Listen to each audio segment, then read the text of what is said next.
आप देख रहे हैं न्यूज बीट पारस जहांजेब के साथ। सदारती निजाम, पार्लिमानी निजाम और अवामी निजाम, ये हैं वो बीट्स जिन पे बात करेंगे आज न्यूज बीट में।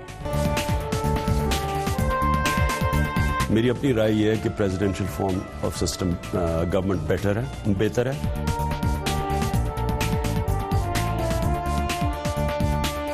पता नहीं कौन बार बार ये बहसें छेड़ देता है कि सदारती निजाम लेकर आना चाहिए। सदारती निजामों ने क्या दिया है? हमारा आगा पाकिस्तान का टुकड़ा हमसे अलहदा करा दिया। जो मैं इनके हालात देख रही हूँ, मुझे ये महीनों और हफ्तों की नहीं, चंद दिनों की बात नजर आ रही है। इनका जो अंजाम है वो बहुत करीब है। अस्सलाम वालेकुम, मैं हूं पारस जहांजेब। किसी घर, दुकान, कारोबार, कोई कंपनी, कॉरपोरेशन या फिर किसी मुल्क को चलाने के लिए रहनुमा उसूल निजाम या सिस्टम कहलाता है। पाकिस्तान का ये सिस्टम इसका आइन फराहम करता है। इस आइन के मुताबिक पाकिस्तान में आजकल पार्लिमानी जमहूरी निजाम राइज है। अब वतन अजीज में एक बार फिर ये सिस्टम जेर बहस है। मुख्तलिफ कोनों से आवाजें आ रही हैं कि ये सिस्टम फेल हो गया है और पाकिस्तान के मसाइल का हल पार्लिमानी निजाम नहीं बल्कि सदारती निजाम में है।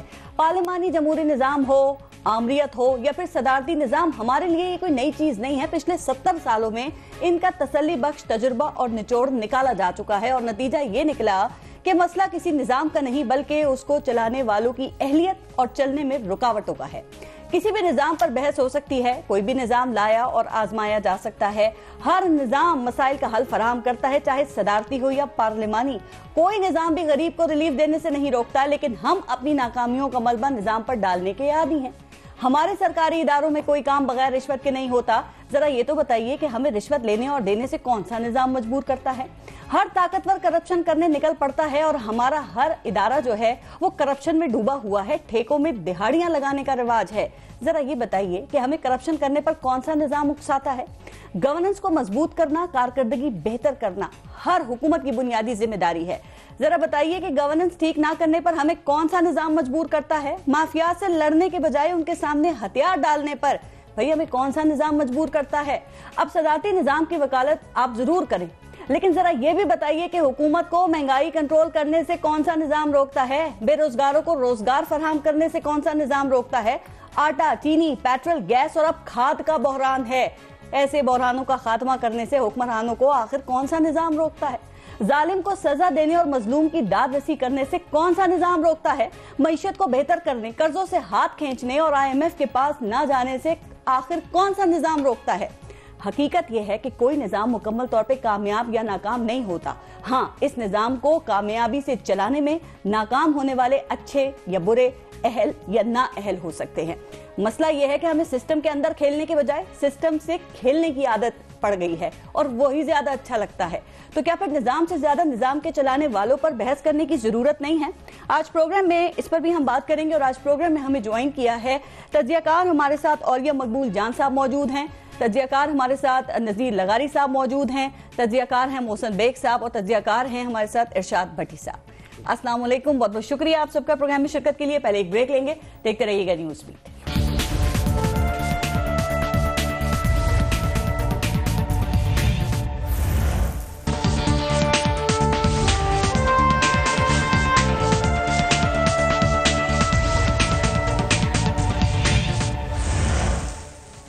और ये मकबूल जान साहब आपसे शुरू करते हैं। सर, सदारती निज़ाम और पार्लिमानी निज़ाम के जो हामी है ना, उनमें इस वक्त बड़ी ज़बरदस्त बहस चल पड़ी है। तो ज़रा ये बताइएगा, एक तो इसकी टाइमिंग के हवाले से कि टाइमिंग को आप कैसे देखते हैं, और दूसरी बात ये कि आपके ख्याल में पाकिस्तान के लिए बेहतर निज़ाम कौन सा है जिसमें पाकिस्तान के मसाइल का हल मौजूद हो? देखिए, पहली बात तो है कि टाइमिंग तो ये बार बार होता है। टाइमिंग पे तो बहस करनी चाहिए, उसूली बहस से होनी चाहिए कि क्या वाकई कौन सा निजाम हमारे लिए बेहतर है कि नहीं है। ये जो पार्लिमानी निजाम है ना, ये 102 साल हो गए हैं इस बड़े सगीर में। इसको ये कॉन्स्टिट्यूएंसी का पार्लिमानी निजाम है जो चला आ रहा है अब तक, और ये पार्लिमानी निजाम दुनिया पूरी के अंदर कॉन्स्टिट्यूएंसी पॉलिटिक्स का उन्होंने उठा के परे मारा है। स्वाय बर्तानिया में रह गया है क्योंकि उनके यहां एक ट्रेडिशन चली आ रही है, वो चल रहे हैं। 97 मुल्क ऐसे हैं जो कहते हैं कि नहीं, बराह रास्त वोट लो और उनसे जाके आप एक असेंबली मुंतखब करो, वहां से आप सदर मुंतखब करो या कोई और करो। अगर एक पार्टी को 1 लाख वोट मिलते हैं तो उसकी 1 सीट हो, अगर उसको 15 लाख वोट हैं तो 15 सीट हो।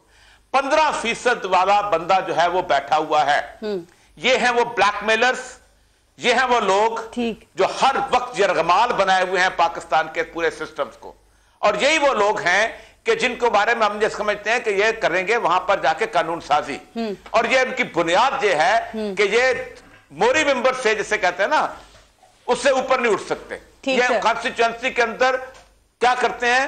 جعلی نوکریاں دلواتے ہیں، سکیمیں بنواتے ہیں، نالیوں کا کام کرتے ہیں، سکیمیں ادھر سے، ان کی اٹھان وہ نہیں ہے، اس لیے کہ یہ بنیادی طور پر ہم نے ڈبل ایج قسم کا رکھا ہوا ہے، یہ لوکل باڈیز بھی ہیں وہ. تو اصل مسئلہ یہ ہے کہ سیریس تھنکنگ آپ کو کرنی پڑے گی کہ کون سا آپ کو سسٹم رکھا. اگر آپ نے پارلیمانی بھی رکھنا ہے تو کم از کم آپ اس انگریز کی بنائی ہوئی کانسٹیچوئنسی سے نجات حاصل کریں، کم از کم. اور یہ سب سسٹم کوئی بھی ہو سر، چاہے پارلیمانی ہو، صدارتی ہو، لیکن بات ابھی جو آپ نے ذکر کیا کہ لوگ بلیک میلر ہیں، بلیک میلر بیٹھے ہوئے ہیں، تو وہ تو دونوں سسٹمز میں وہی لوگ موجود ہوں گے نا. اور اس وقت چونکہ پارلیمانی نظام ہے تو ذرا یہ بھی سمجھا دیں کہ پارلیمانی نظام میں کام کرنے سے روک کون رہا ہے وزیر اعظم کو اور وزرائے اعلیٰ کو؟ سر ہوتا کیا ہے پارلیمانی نظام میں ہم نے 100 سال کی کانسٹیچوئنسی پالیٹکس بلڈ کرتی ہوئی ہے.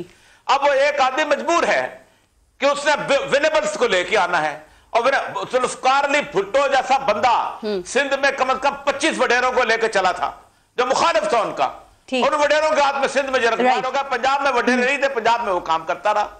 قائد اعظم مسلم لیگ نون میں جب تک یونینسٹ پارٹی کے وڈیرے یہ لوگ شامل نہیں ہوئے تھے، آپ الیکشن کا اندازہ کر لیں، 36 کے 46 کے الیکشن کا موازنہ کر لیں.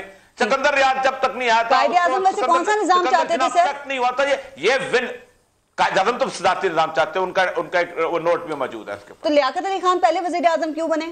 پہلی بات تو یہ ہے کہ اس وقت آپ کا آئین نہیں بنا تھا، آپ 1935 ایکٹ کے تحت گورن ہوتے تھے. آئین بنایا آپ نے 1956 میں آ کے، اس وقت تک انگریز نے ایک آئین دیا ہوا تھا، اسی آئین کے تحت آپ کی اسمبلی کے ٹھیک ہے. فاطمہ جناح نے بھی پارلیمانی نظام کے حق میں ہی بات کی تھی. نہیں، جس نے بھی کی ہو، دیکھیں نہیں وہ تو جس نے بھی کی ہو، میں اس کی بات نہیں کر، الیکشن انہوں نے صدارتی نظام میں لڑا تھا. ٹھیک، پہلی بات ہے اگر حق میں بات کی صدارتی نظام میں الیکشن کیوں لڑا تھا؟ نذیر نگاری صاحب کرتے کھڑے ہو جاتے. جی سر، آپ کے خیال میں پاکستان میں صدارتی نظام حکومت کیوں نہیں چل سکتا؟ اس میں کیا برائی ہے؟ کیا یہ جمہوریت کا حصہ نہیں ہے؟ اس وقت تک پاکستان کے قیام کے بعد سے اب تک 4 مرتبہ صدارتی نظام اپنی فل اتھارٹی کے ساتھ اس وقت چلایا گیا جب ملک میں مارشل لا لگایا گیا یا ملک میں مارشل لا موجود تھا. لگاری صاحب ایک سیکنڈ ملک میں مارشل لا لگانے ذرا ایک چیز اور کلیئر کر دیں، آپ ہی بات کریں سر. ابھی جو آپ نے بات کی دیکھیں وہ ٹھیک ہے، عامروں کو صدارتی نظام پسند تھا اور وہ کامیاب نہیں ہو سکا، لیکن اس میں صدر کو منتخب نہیں کیا جاتا تھا نا، وہ سارے غیر منتخب تھے. اب جو صدارتی نظام کی اگر بات ہو رہی ہے تو اس میں تو صدر منتخب کیا جائے گا نا، پھر پتہ چلے گا صدارتی نظام کامیاب ہے کہ نہیں. پارلیمانی نظام ایک تو پاکستان کے جو بانیان تھے، فاؤنڈنگ فادرز تھے، ان کی چوائس تھی پہلی بات. اور دوسری بات یہ ہے کہ ہم نے صدارتی نظام کو بھی ایکسپیرینس کیا اور پارلیمنٹری سسٹم کو بھی ہم نے ایکسپیرینس کیا ہے، اور دونوں کے نتائج بھی ہم نے دیکھے ہیں.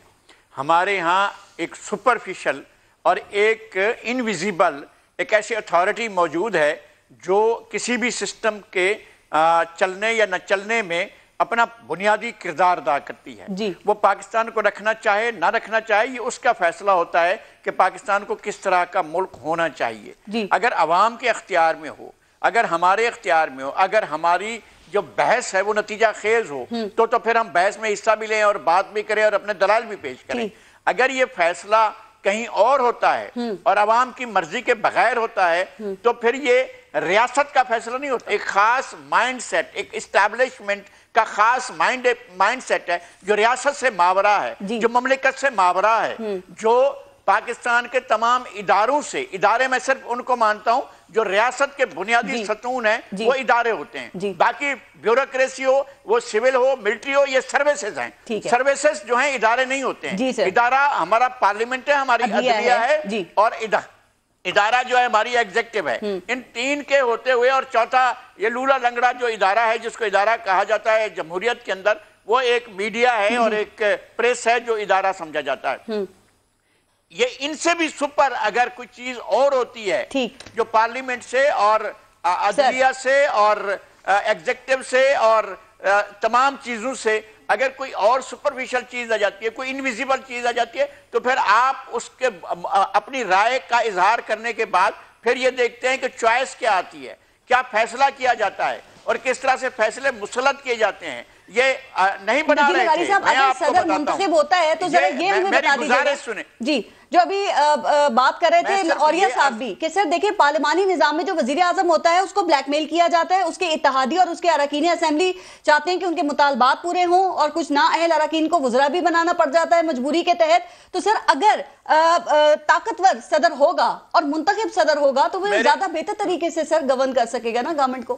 جب پاکستان بنا تو 1949 میں ورلڈ بینک کا پریزیڈنٹ بنا یوجین, اور یوجین کے پیش نظر یہ تھا کہ ہم نے صرف پاکستان کے دریا انڈیا کو فروخت کرنے ہیں. اس کا دورانیہ جو ہے 1949 سے 1962 تک رہا ہے, اور پھر انڈس واٹر ٹریٹی ہوتی ہے اور پاکستان کے 3 دریا بیچ دیے جاتے ہیں, اور ان کا جو مول جو بھاؤ لگایا جاتا ہے اس میں تو اب اس وقت تو اس بھاؤ کا ڈیفنس میں یا کسی اور جگہ پر ایک بنگلہ بھی نہیں مل سکتا ہے. تو ہمارے دریا بیچے گئے. یہ پریزیڈنشل فارم آف گورنمنٹ کو لانے کے بعد کوئی وزیر اعظم تیار نہیں تھا, اس کے بعد ملک ٹوٹ جاتا ہے. سر آپ نے اوریہ صاحب کی بھی بات سنی, لغاری صاحب کا بھی موقف سنا. آپ کے خیال میں پاکستان کے لیے کون سا نظام بہتر ہے, پارلیمانی یا صدارتی نظام بہتر ہے؟ آپ کس کے حامی ہیں؟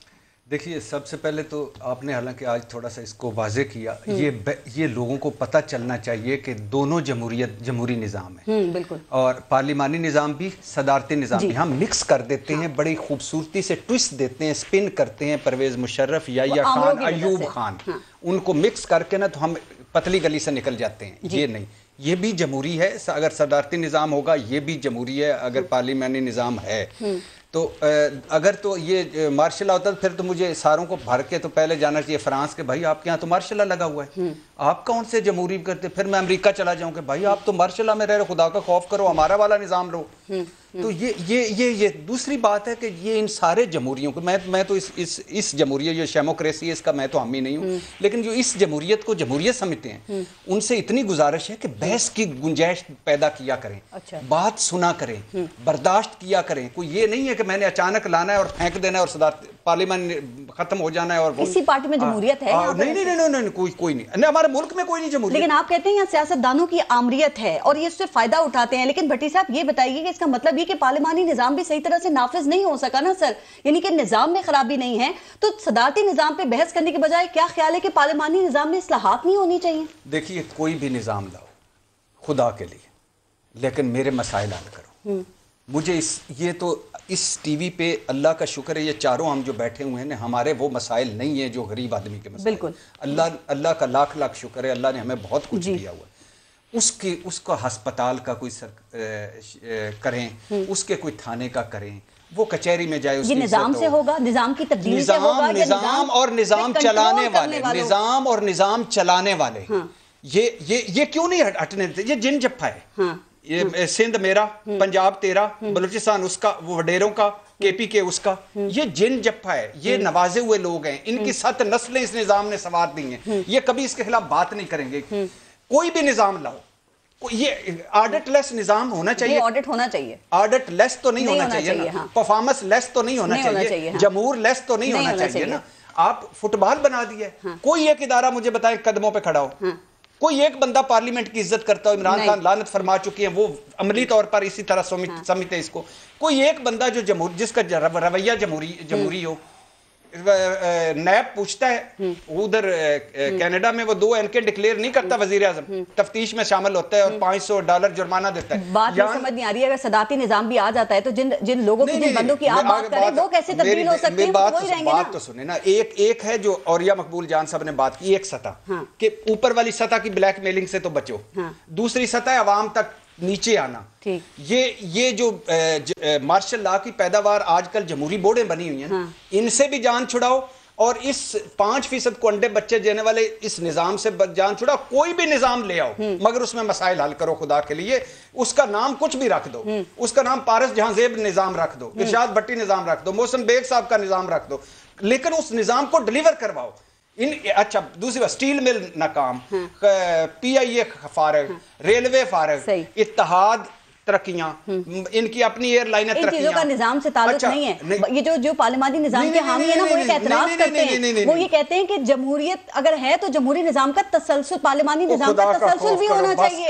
सर यहाँ 3 साल होते नहीं है क्या हुकूमतों के घर जाने की बातें होने शुरू हो जाती हैं? अच्छा कौन पहले निजाम आपका मार्शल लॉ में मुदाखलत नहीं होना चाहिए निजाम। भाई अल्लाह का शुक्र अदा करे, मुदाखलत थी तो भुट्टो साहब पैदा हुए, अल्लाह का शुक्र अदा करे मुदाखलत थी तो नवाज शरीफ साहब पैदा हुए, अल्लाह का शुक्र अदा मुदाखलत करी तो ये आगे काफ लीग वगैरह ये पैदा हुए। तो मुदाखलत नहीं होगी तो लोग इन लोगों को बार-बार नहीं लेकर आएंगे ना। अच्छा वो निजाम बुरे है, वो निजाम बुरा है, वो निजाम बुरा है, मार्शल लॉ फारा, इनके लाए हुए लोग अच्छे हैं, ये कैसे हो सकता है? ये मुनाफिकत क्यों, ये झूठ क्यों? इनसे भी नफरत करो। तसलसल रहता तो बेहतर लोग आ जाते। अच्छा इस तसलसल ना होने के बावजूद सरे महल बन गए, इस तसलसल ना होने के बावजूद इवन फील्ड बन गए, इस तसलसल ना होने के बावजूद सब कुछ बन गया। ये खामियां हैं, ये खामियां नहीं है, ये इनकी तरीका वारदात है। हमें लॉलीपॉप ट्रक की बत्ती के पीछे धुंध में लगाए रखो, वो तेरी जमहूरियत जा रही है, पकड़ इसको। सदारती निजाम में कैसे बचेंगे इन चीजों से आप? और भाई सदारत कुछ भी निजाम लाओ, मैं तो किसी निजाम की बात ही नहीं करता, मैं कहता हूं इन ऊपर ज्योंकों दीमक से जान छुड़ाओ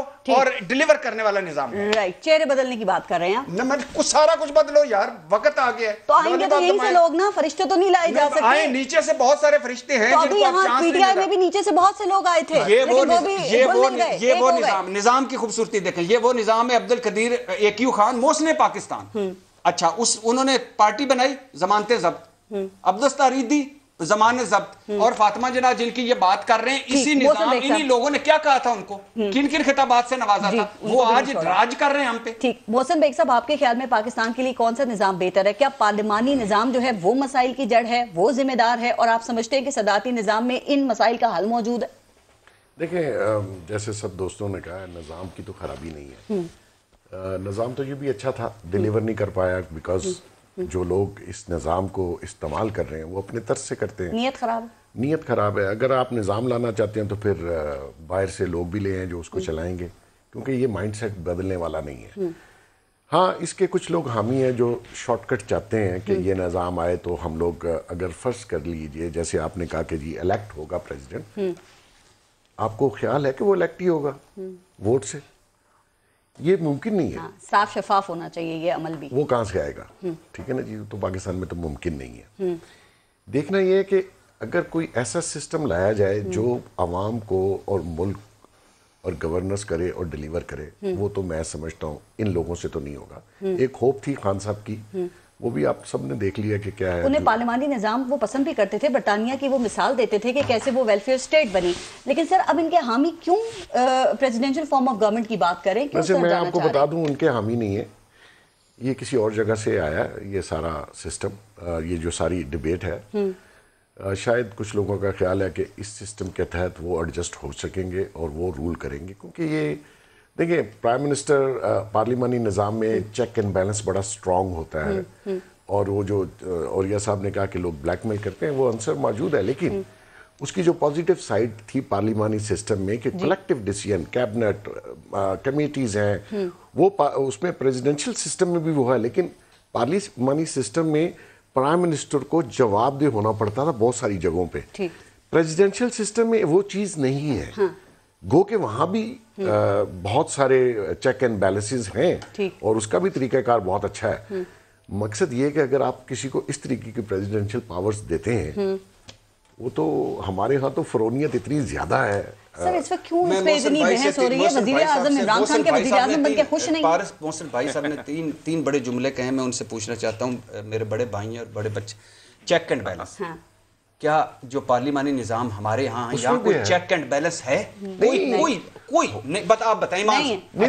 आगे सुनिए, कोई एक फैसला जिसकी पार्लियामेंट को धुआं लगने दिया हो, कोई एक फैसला बड़ा कभी भी नहीं। और वजीर आजम किसको, नवाज शरीफ साहब किसी को जवाब देते, चलाने वालों की नाअहली है, निजाम का वाकई इसमें कोई फॉल्ट नहीं है। नहीं, निजाम तो देखिए आप कोई भी ले आए, अगर आपके लोगों का माइंड सेट नहीं है। अब देखिए, ये तो जो हमारे प्राइम मिनिस्टर साहब कह रहे हैं, ये तो रियासत मदीना की भी बात कर रहे हैं ना जी। हाँ जी। वो नया पाकिस्तान से उन्होंने स्विच किया और वो चले गए रियासत मदीना पे। आया रियासत मदीना का निज़ाम ये फॉलो कर सकते हैं, ये इम्प्लीमेंट कर सकते हैं इस मुल्क पे आज के दौर में, या अपने ऊपर? अवाम की तो बेचारे कोई राय लेता नहीं है।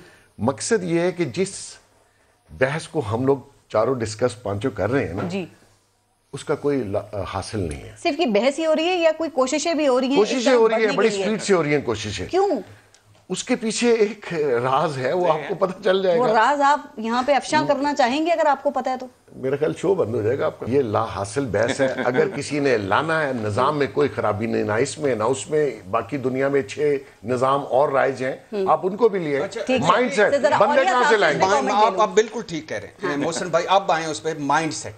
ये जो जमहूरियत को चलाने वाले हैं ना, प्रॉब्लम ये है कि ये जमहूरी नहीं है, ये डिक्टेटर हैं। दो तरह के, पहले भी बात कर चुके हैं, दो तरह से एक फौजी अमरीत, एक सिविलियन अमरीत, एक फौजी डिक्टेटर, एक सिविलियन डिक्टेटर। यानी चेक एंड बैलेंस कभी है? वो कहते हैं मुझे क्यों निकाला, बाप बेटे की तनख्वाह मुझे निकाल दी। जरदारी साहब कहते हैं वफाक को खतरा है अगर मुझे हाथ लगाया। और दूसरी बात है कलेक्टिव विजडम, पता नहीं कहां है, मेरे तक तो नहीं पहुंचा, मेरा हाल ये हो गया कलेक्टिव विजडम। और वजीर आज़म जवाब दे, अल्लाह माफ करे। और ये साहब जरा दोनों बातों पे जरा कमेंट कर दें सर। एक तो ये कि जो पार्लिमानी निजाम के हामी है वो कहते हैं कि इसका तसलसल होना चाहिए। अगर तसलसल बरकरार रहता है, कोई कुव्वत इसमें मुदाखलत नहीं करती, तो क्या फिर यहाँ पे कामयाबी हो सकती है? और दूसरा सर, हम चेक एंड बैलेंस, शफाफियत के ऊपर बात कर रहे हैं कि वो सदारती निजाम में कैसे आ सकती है? देखिए, यही पार्लिमानी निजाम था जी। आसिफ जरदारी को आपने सदर बनाया, वजीर आजम चपड़ासी के औकात पे आ गया जी। नहीं आया वो 5 साल पूरा सदारती निजाम रहा है यहां पर जी। इसी पार्लिमानी निजाम के तहत। ये डिक्टेटर कहां से पैदा हो गया उसके अंदर से, जिसने जब चाह जिसको चाह कुर्बान कर दिया। यही पार्लिमानी निजाम, यही कॉन्स्टिट्यूंसी पॉलिटिक्स मिले थे मुकम्मल तौर पर आसिफ जरदारी। नहीं, कोई इख्तियार नहीं था आसिफ जरदारी के पास, नहीं पार्लियामेंट कोई एक अन्य का इख्तियार नहीं था आसिफ जरदारी के पास। पार्लियामेंट नहीं, इख्तियारात दिए, इस्तेमाल किसने किए? आप सच बोले, इस्तेमाल किसने किए? आसिफ जरदारी ने किए। क्या हैसियत थी वजीर आजम की, इलेक्टेड वजीर आजम की? कोई हैसियत नहीं थी। असल मसला ये नहीं है, मसला ये है कि जब तक आप कॉन्स्टिट्यूएंसी पॉलिटिक्स से नहीं निकलते, 10% वाला वोट लेने वाला बंदा, मैंने 6 इलेक्शन करवाए हैं, 10% वोट लेने वाला बंदा ऊपर पहुंचा होता है, बाकी 90% रिप्रेजेंटेशन ही नहीं होती। 97 मुल्कों ने इस कॉन्स्टिट्यूएंसी पॉलिटिक्स से हाथ बांधे। फ्रांस ने कहा हम फिफ्टम में चले जाएंगे, हमारी लड़ाइयां शुरू हो जाएगी, हम नहीं रहेंगे। ठीक, जर्मनी ने यही कहा, बाकी यूरोप के मुल्कों ने कहा, इवन मलेशिया तक जैसे लोग, हर एक ने। एक बात तो यह है। दूसरी बात जो अहम तरीन बात यह है कि पाकिस्तान के अंदर, इन सारे सिस्टम के अंदर आपको डिलीवर करने के लिए बहुत सारी चेंजेस लानी पड़ेंगी, सिर्फ पार्लियामेंट निजाम नहीं। ये जो सूबे हमारे बने हुए हैं, ये अंग्रेज लाइन खींच के गया हुआ है। पार्लियामेंट निजाम भी अंग्रेज का तोहफा है। कायद आज़म को और कोई सिस्टम नहीं मिला था। कायद आज़म ने, आपको पता है, मुतनासिब नुमाइंदगी के लिए कहा था, अगर कायद आज़म आपके जमहूरी एथिक पे चलता, पाकिस्तान बनता ही ना, पाकिस्तान वारा ही नहीं खाता था आपको। आप तो अकलियत में थे, आप तो 14% थे। उसने कहा नहीं, मुसलमानों को वोट अलग करो। ये क्या तुमने बदमाशी बनाई हुई है जमहूरियत के अंदर? और दूसरी बात यह है कि हम एस्टैब्लिशमेंट की बात करते हैं, दुनिया में कौन सा मुल्क है जहां एस्टैब्लिशमेंट नहीं है? 6.8 मिलियन डॉलर ओबामा के पास ना आते, उसका बाप इलेक्शन नहीं लड़ सकता था। ये तो ट्रंप के पास 7 मिलियन डॉलर, 4 बिलियन यूरो सिर्फ। ये मैं बताता हूं, 101 सुने, 15 trillion American GDP, 16 trillion American debt, बनते हैं 31 ट्रिलियन डॉलर। अमेरिका के सरमाएदारों ने 32 ट्रिलियन डॉलर केमन आइलैंड में जाके रखा हुआ है। एक आवाज नहीं उठती कांग्रेस में। 1922 में एक बंदे ने कहा था ये हमारा पैसा वापस लाओ, और उसने Rockefeller dog, you should bark from our side. हमारे कुत्ते हो, हमारी तरफ से भौंको। हम 6 बिलियन डॉलर को ढोते हैं, 5 बिलियन डॉलर को ढोते हैं। हर जगह एस्टेब्लिशमेंट होती है, हर तरह की होती है, उसका चेहरा मुख्तलिफ होता है, उसके अंदर रास्ता निकालना होता है आपने। सर मैं फिर सवाल कर रही हूं, क्या वहां पे मार्शल लगते हैं? बताइए, जैसे यहाँ पे नहीं मार्शल ना लगे, ये मार्शल कम है, ये नहीं, एक सेकंड, ये मार्शल कम है कि आपके 22 सोल्जर जो हैं वो रोज खुदकुशी कर रहे हैं, फिर भी आप भेजते हैं अफगानिस्तान में फौजें। आपके 7 लाख बंदे जो हैं वो पोस्ट ट्रॉमेटिक स्ट्रेस सिंड्रोम में, फिर भी आप भेजते हैं फौजें। आपके यहाँ पूरा मुल्क कहता है वियतनाम में नहीं जाओ, फिर भी आप बंदे मर जाते हैं। मोहम्मद अली किले गिरफ्तार होता है, फिर भी आप फौजें भेजते हैं, क्योंकि कॉर्पोरेट कल्चर को फायदा है, फंड करने वालों को फायदा है। सिर्फ एक रास्ता नहीं होता, एक चेहरा नहीं होता ताकत का, ताकत के 10,000 चेहरे। साहब जरा इस पे अपना, सर आप इत्तेफाक करते हैं, इस पे जरा अपना कमेंट दे दें। نہیں، اسٹیبلشمنٹ کا رول دنیا میں ضرور موجود ہے، لیکن اسٹیبلشمنٹ کہیں بھی اسٹیٹ سے ماورا نہیں ہوتی ہے، ریاست سے ماورا نہیں ہوتی ہے، وہ ریاست کو توڑ نہیں دیتی ہے، وہ ریاست کو یرغمال نہیں بنا دیتی ہے، وہ ریاست کو چلاتی ہے اور ریاست کو چلانے میں مددگار ہوتی ہے، ٹوٹل کنٹرول اپنے ہاتھ میں نہیں لیتی ہے، انجن میں نہیں بیٹھ جاتی ہے کہ انجن میرے کنٹرول میں رہے گا، وہ ساتھ میں فیسیلیٹیٹ کرتی ہے اور فیسیلیٹیٹ ہی کرنا چاہیے، یہ نہیں ہے کہ اس سسٹم کو چلنے دینا ہے، اس سسٹم کو نہیں چلنے دینا ہے اور خود آ جانا ہے اور آ کر ہر چیز سنبھال لینی ہے، ایسا نہیں ہونا ہے۔ قائد اعظم کے رفقا کو کہنا ہے کہ یہ کرپٹ ہیں، یہ چور ہیں، یہ سہروردی چور ہے، یہ فضل الحق جو ہے یہ چور ہے، جس نے قرارداد لاہور پیش کی تھی وہ چور تھا، ایک دفعہ کہا گیا یہ غدار ہے، پھر چند مہینوں کے بعد کہا گیا نہیں یہ محب وطن ہے، اس کو گورنر بناتے ہیں۔ یہ سارے فیصلے اس طرح سے ہوتے رہے اور اسٹیٹ سے ماورا، اسٹیٹ، ریاست، مملکت، جغرافیہ، پاکستان کا جو جغرافیہ ہے اور ایک جغرافیہ کو الگ کر کے پھینک دیا گیا کیونکہ طے شدہ تھا، اور دوسرے اس جغرافیہ کو بچانے کے لیے کوئی ایسی کاوش نہیں کی جاتی ہے اور ایسی چیزیں لائی جاتی ہیں جو ہر چیز سے سپر ہوتی ہیں۔ میں کہتا ہوں کہ پاکستان کی اسٹیبلشمنٹ کو، پاکستان کو چلانے میں اس کی اپنی تاریخ بھی ہے، اس کا اپنا جغرافیہ بھی ہے، اس کے اوپر نہیں ہونا چاہیے۔ محسن بیگ صاحب، اس کا مطلب ہے کہ یہ ہم بات گفتگو کرتے رہیں، چاہے پارلیمانی نظام ہو، صدارتی نظام آئے، کوئی بھی نظام آئے، کوئی گارنٹی ہے کہ ہر پھر کچھ عرصے کے بعد بیٹھ کے یہی گفتگو نہیں ہو رہی ہوگی؟ دیکھیں، یہ کنسنسس بہت ہی مشکل ہے پاکستان میں کہ کون سا سسٹم ہونا چاہیے۔ سسٹم میں کوئی خرابی نہیں ہے، ہمارے لوگوں میں خرابی ہے، ہماری جو پولیٹیکل ایلیٹ ہے، جہاں سے پرابلم شروع ہوئی، سب پولیٹیشینز ہیں، لیڈر کوئی نہیں ہے، لیڈر اس ملک کو ملا نہیں، آنے ہی نہیں دیا گیا، پیدا ہی نہیں ہونے دیا گیا، جو مینوفیکچرنگ کر کے جو لائے گئے وہ ماشاءاللہ لیڈر نہیں ہے، وہ اس قوم کو کوئی سمت، اس ملک کو کوئی سمت دے نہیں سکے۔ تو یہ بحث کہ قائد اعظم کے بعد ابھی تک کوئی اور دوسرا لیڈر نہیں ہے، اب ہے تو بتا دیجئے، دیکھ لیجئے کیا حالات ہیں ہمارے، جس کو ہم لاتے ہیں وہ ہمیں ہی پڑتا ہے، نہ عوام سے پوچھا جاتا ہے، اور اگر ہمارا کوئی لیڈر ہوتا تو آج ملک کا یہ حال ہوتا جہاں ہم کھڑے ہیں۔ جھوٹ پہ مبنی سارا بیانیہ ہے، اور جو غلط بیانی آپ نیشنل لیول کے اوپر عوام کے، مطلب عوام سے کوئی پوچھتا ہے کہ تمہاری مہنگائی ہے، بے روزگاری ہے، ہم نے تمہیں بھی فیسیلیٹیٹ کرنے بریک کے بعد نیوز سے بات کریں گے سر، بریک لیتے ہیں، دیکھتے رہیے گا نیوز۔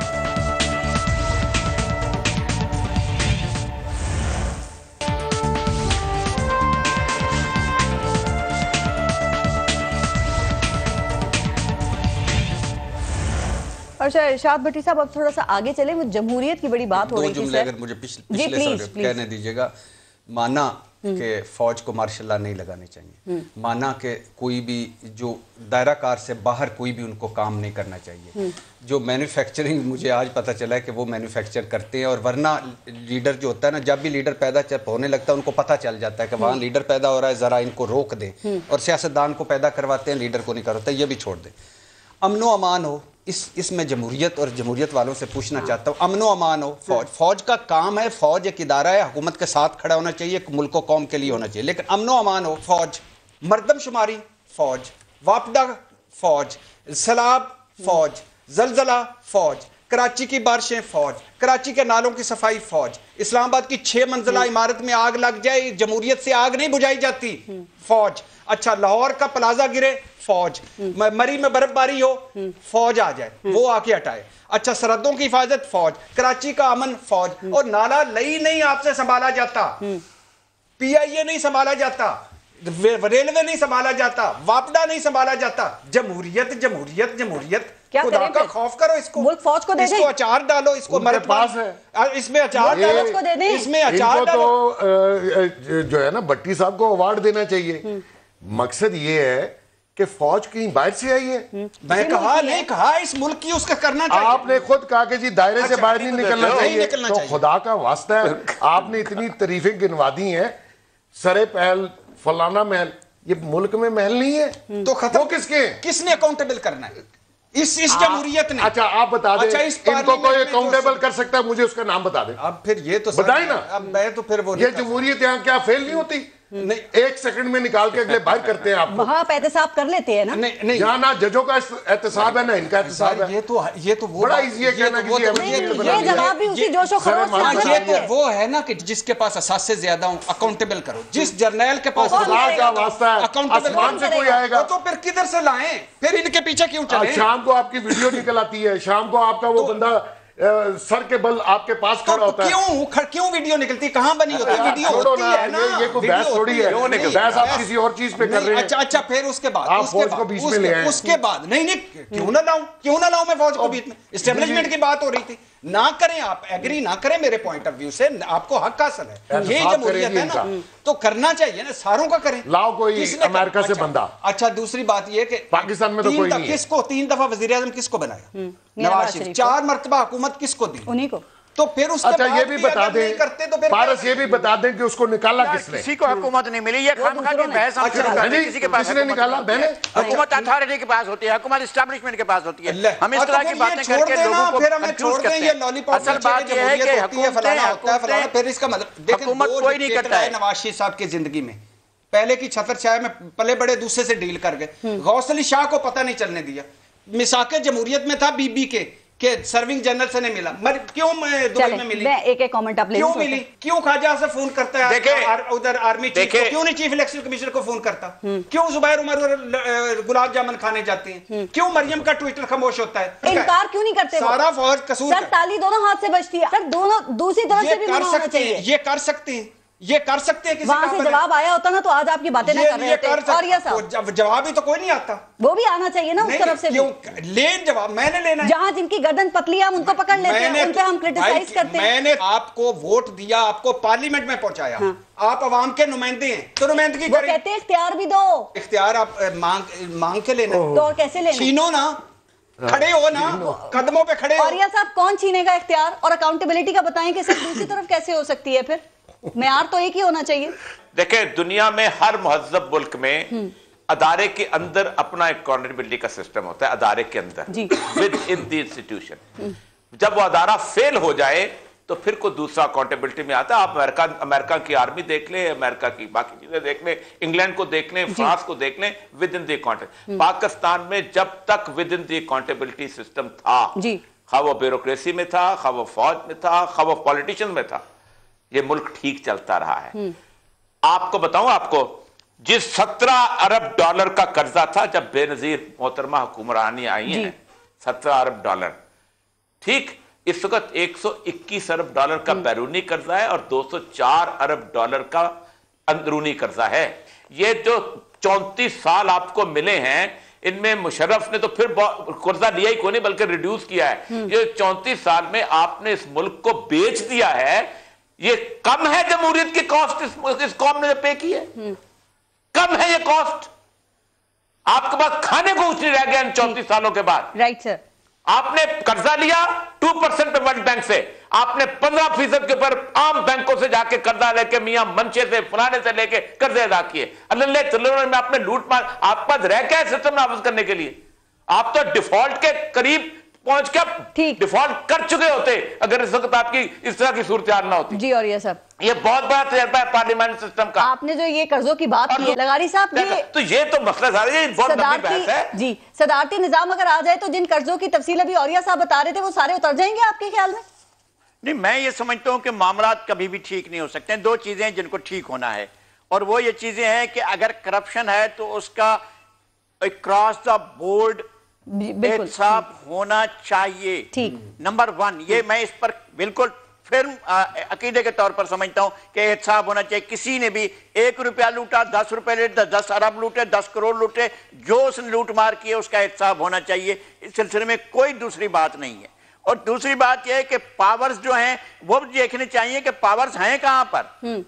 क्या आपके, मुझे बहुत अफसोस होता है कि जब आप बात भी नहीं कर सकते हैं, जब आप उंगलिश नुमाई भी नहीं कर सकते, जब उंगली नहीं उठा सकते, जब आप इशारा भी नहीं कर सकते, जब आप किनाया भी नहीं कर सकते, जब इस्तारा नहीं इस्तेमाल कर सकते, कुछ भी नहीं कर सकते, आप लोग बात कर रहे हैं, गुफ्तगू कर रहे हैं। एक इजाजत होनी चाहिए कि آپ جو چاہیں کہتے چلے جائیں اور ملائن کرتے جائیں ایک آدمی کو، دوسرے آدمی کو، تیسرے آدمی کو، سب کو، اور آپ اس طرف انگشت نمائی نہ کریں، بات ہی نہ کریں کہ جہاں پر آپ حساب کتاب نہ مانگیں کہ بزنس کہاں کیوں ہو رہا ہے، کیسے ہو رہا ہے، اور اتنے کاروبار کیسے چل رہے ہیں، اتنی فیکٹریاں کیسے لگی ہوئی ہیں، اتنے بینکس کیسے چل رہے ہیں. آپ کسی سے جا کر سوال بھی نہیں کر سکتے ہیں. اور ایک سوال نہیں، آپ کے بہت بڑے ادارے پروڈکشن دے رہے ہیں، ان کی پروڈکشن کا کیا حساب ہے اور ان کی تمام چیزوں کا ہم سوال نہیں کر سکتے، سوچ نہیں سکتے ہیں کہ ہم بات بھی کریں.